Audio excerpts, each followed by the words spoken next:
Okay, so we're on day 10. It's been at a consistent 20% the entire time. Every day I've checked it, it's always been 20%. It's always been around 37.9 to 38 degrees, which is exactly what you want. We're gonna candle some eggs and see how much development is in them. When I checked them on day 5, there were only 7 viable eggs.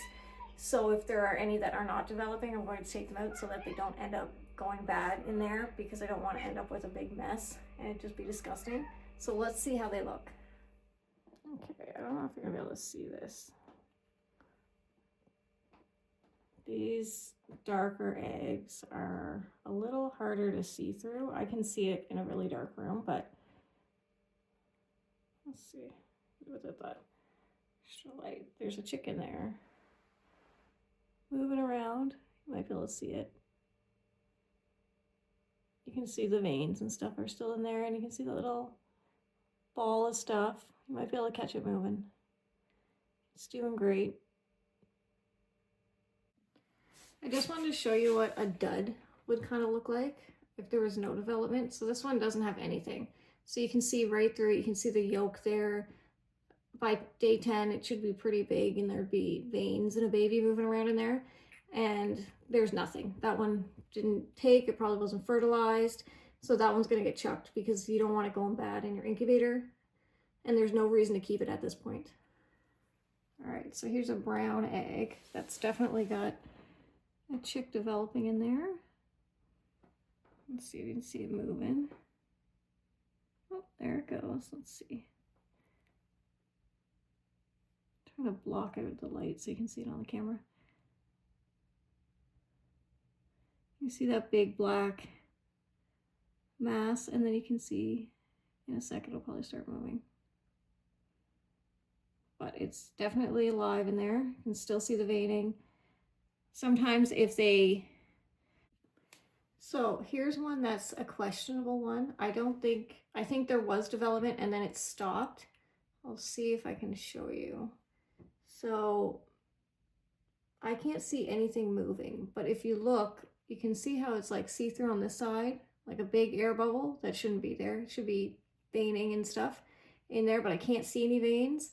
And then there's this dark mass and then the bubble, and that's not how it should look on day 10. And I can't see any movement inside of the egg.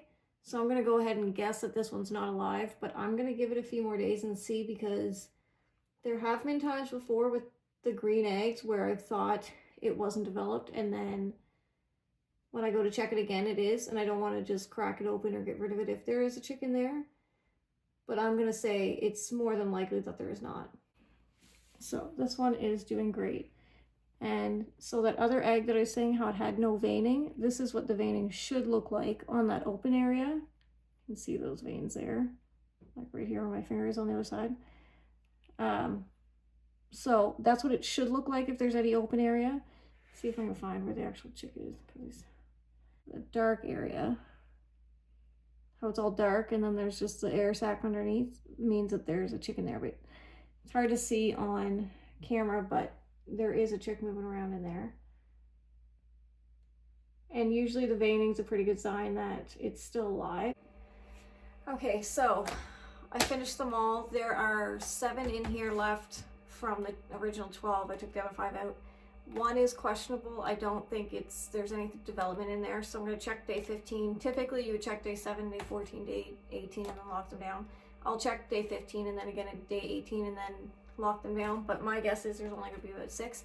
So if that's the case, the hatch rate will obviously depend on when they actually all hatch, but as of right now, fertilization's only been about 55%, so not great, but could be the time of year, could be anything. Like I said, these aren't eggs from my flock, they're eggs from a friend of mine, so I didn't know exactly how many I was going to get. If it were my chickens, I would guess that pretty much all of them would be fertilized, because every time I crack an egg it is fertilized from the chickens that we have, but that's different from flock to flock and from incubation to incubation. But so far the 6 that are in there are doing great, so we'll check back again in 5 days and see. Hopefully those 6 chicks do hang on. It'd be great to have more than 1 or 2 chicks, but we'll see how it goes in 5 days, and then another 3 days from then we will lock them down and then wait for them to hatch. See you then.